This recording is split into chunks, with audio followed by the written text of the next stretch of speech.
হচ্ছে পান এবং সুপারি কেন দেওয়া হয় সেই লীলা।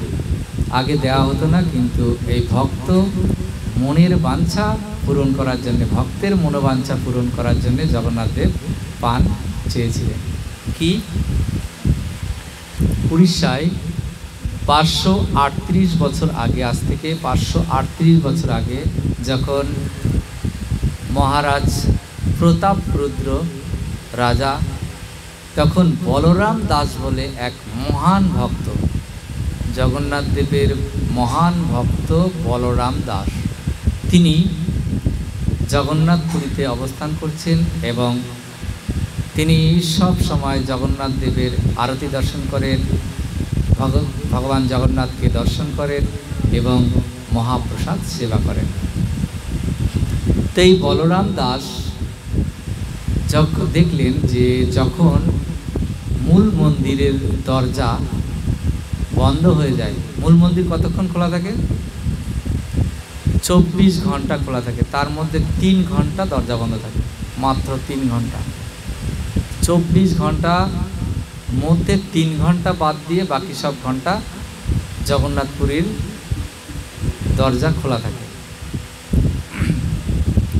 তো জগন্নাথ দেবের কাছে এই সেবাটি চেয়েছিলেন ইন্দ্রদ্যুম্ন মহারাজ। তিনি যখন জগন্নাথকে প্রতিষ্ঠা করেছিলেন, জগন্নাথ দেবকে বলেছিলেন যে পরম ব্রহ্ম ভগবান, আমার 3টি বাঞ্ছা আছে। কি বাঞ্ছা? বলল যে আমার যেন কোনো পুত্র সন্তান না থাকে। ইন্দ্রদ্যুম্ন মহারাজের পুত্র সন্তান নেই, কেন? যাতে পরবর্তীকালে তিনি দাবি না করতে পারে। পুত্র সন্তান থাকলে তো দাবি করে, তাই না? কারণ যে বাড়িতেই পুত্র আছে, 2-3টে দেখবেন এইটা আমার ভাগ, ওইটা আমার ভাগ, ভাগিদার হয়ে যায় না?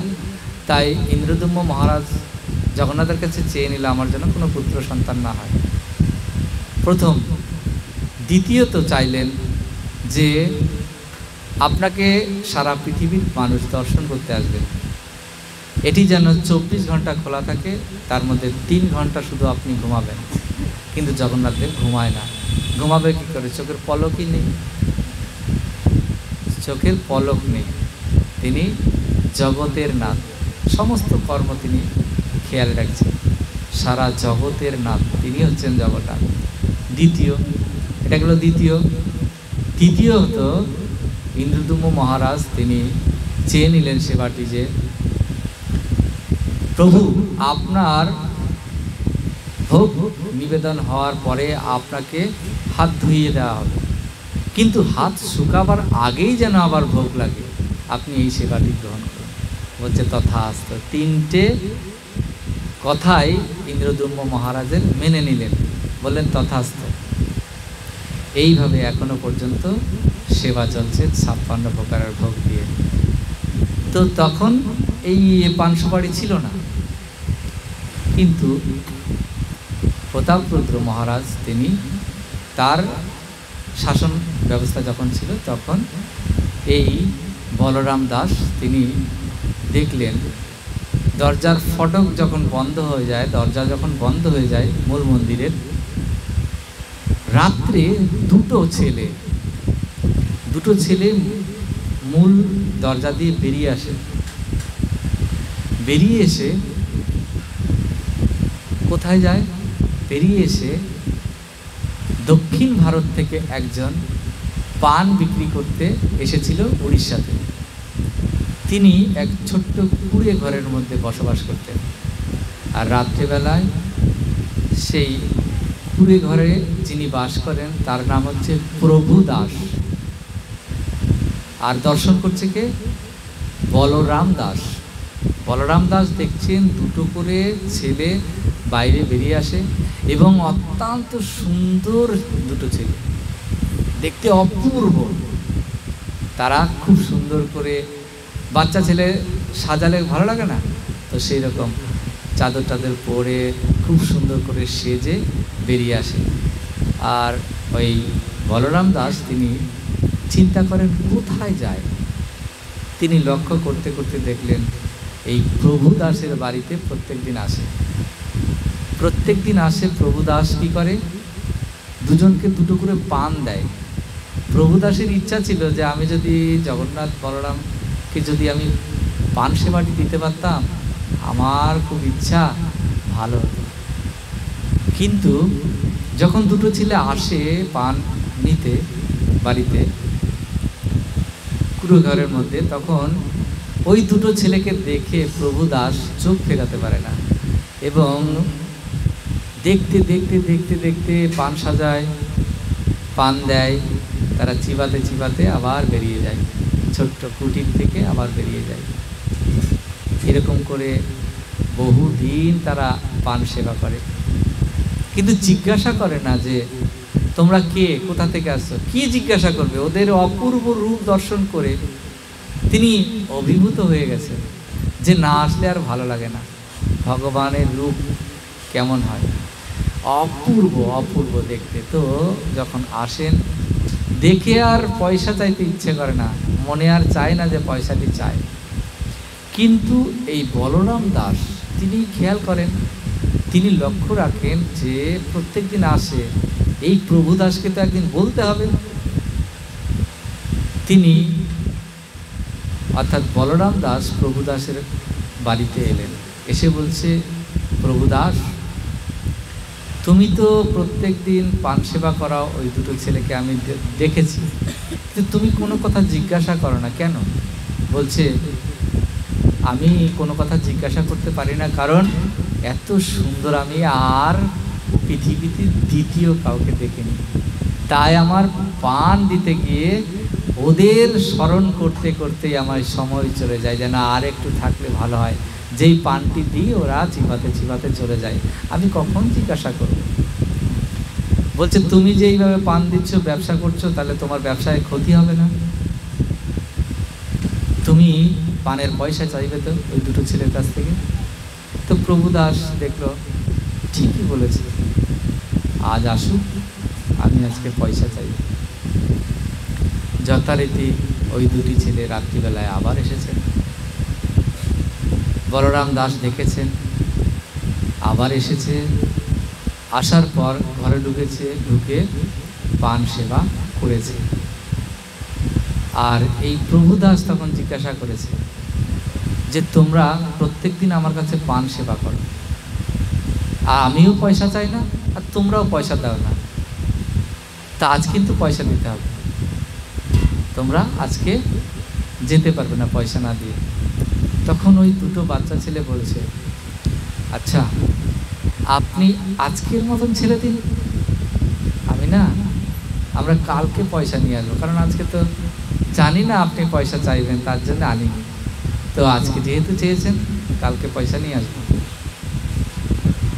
আপনি আমাদের বিশ্বাস করতে পারেন। বলছে, না, তোমাদের বিশ্বাস করি না, কারণ তোমরা যদি কালকে না আসো তাহলে আমার পয়সাটা মার যাবে, আমি আজকে চাই পয়সা। বলছে প্রভুদাস, আমার কাছে তো কিছু নেই, তাহলে আমাদের এই বসন অর্থাৎ চাদর দুটো না অত্যন্ত সুন্দর, তোমাকে এই চাদর দুটো দিচ্ছি দুজনার, কালকে যখন আসবো তখন চাদর নিয়ে যাব আর পয়সা দিয়ে যাব, ঠিক আছে? প্রভুদাস রেখে দিলেন চাদর দুটো। যথারীতি তারা মূল মন্দিরে প্রবেশ করল। সকালবেলায় যখন মঙ্গল আরতি হয় তার আগে সকল কিছু দর্শন করে। মঙ্গল আরতির আগে পূজারী গিয়ে দর্শন করছে এবং দর্শন করার পর দেখছে যে জগন্নাথ বলরামের গায়ে চাদর নেই। যখন সব পূজারীকে বলল যে আরে জগন্নাথ এবং বলরামের গায়ে তো চাদর নেই, কালকে রাত্রে যে শয়ন করিয়েছিল সেও এসেছে, সে বলছে না, আমি চোরে পরিয়ে দিয়ে গেছি, এই চাদর নিল কে? বলছে তাহলে মনে হয় চোর ঢুকেছিল। কেউ কেউ কোনো কোনো পূজারী বলছে চোর যদি ঢুকে ওই চাদরের লোভে ঢুকবে, আরও তো কত কিছু রয়েছে, সোনা গয়না ইত্যাদি রয়েছে, সেগুলো নিয়ে যাবে না? কত গজমতির হার রয়েছে, মুক্তোর হার রয়েছে, সেগুলোর বাদ দিয়ে চোর এসে ওই চাদর নিয়ে যাবে? কি যে বলো তোমরা। তখন রাজার কাছে খবর দিল, প্রতাপরুদ্র রাজা তার কাছে খবর দিল যে মহারাজ জগন্নাথ দেব বলদেবের চাদর চুরি হয়ে গেছে।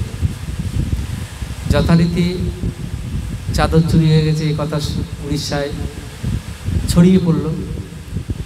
যখন ছড়িয়ে পড়ল তখন এই বলরাম দাস তিনি দেখলেন যে কালকে তো ওরা চাদর পরে গেছিল, আচ্ছা তাহলে এই প্রভুদাসের বাড়িতে যাইতো। প্রভুদাসের বাড়িতে গেল বলরাম দাস, গিয়ে দেখলো যে ওখানে চাদর পরে রয়েছে। তখন প্রভুদাস পূজারীকে এসে বলল, জানো কালকে রাত্রে এখান থেকে দুটো ছেলে বেরিয়ে গেছে, বেরিয়ে গিয়ে তারা চাদর রেখে দিয়ে এসছে এবং পান সেবা করে এসেছে। এই কথা রাজার কাছে গেল। রাজা তখন ওই প্রভুদাসের বাড়িতে এলেন এবং প্রভুদাসের বাড়িতে আসার পর রাজা দেখলেন সত্যি সেই দুটো চাদর এখানে রয়েছে। তখন প্রভুদাসকে বলল, প্রভুদাস সমস্ত ঘটনাটি খুলে বলল যে আমার বাঞ্ছা ছিল আমি পান সেবা করাবো, তো ওই দুটো ছেলেই যে জগন্নাথ আর বলরাম আমি বুঝতে পারিনি। তো প্রভু যখন চেয়েছেন তখন এই প্রভুদাসের নাম অনুসারে তার বংশধরেরা এখনো পর্যন্ত উড়িষ্যায় জগন্নাথ দেবকে এই 56 ওই ভোগ দেওয়ার পর পান সেবাটি এখনো পর্যন্ত তাদের বংশধরেরা করে যাচ্ছে। তার জন্যে প্রতাপরুদ্র মহারাজ তিনি বললেন যে আজ থেকে প্রভুদাসের ইচ্ছা পূরণ করার জন্যে আজ থেকে ভগবানকে পান দিতে হবে ভোগে। তো সেই থেকে জগন্নাথ বলরাম সুভদ্রা মহারানীর ভোগে পান নিবেদন করা হয়। ভক্তের ইচ্ছা পূরণ করার জন্য ভগবান তিনি সর্বদাই সদা সর্বদাই তিনি ব্যস্ত থাকেন। তাই ভক্তকে বড় করার জন্যে, মনের বাঞ্ছাকে পূরণ করার জন্যে জগন্নাথ বলরাম সুভদ্রা মহারানী তিনি কি করলেন? প্রভুদাসের কাছে পান সেবা করলেন। নিতাই গৌর সীতানাথ প্রেমানন্দে হরি হরি বল।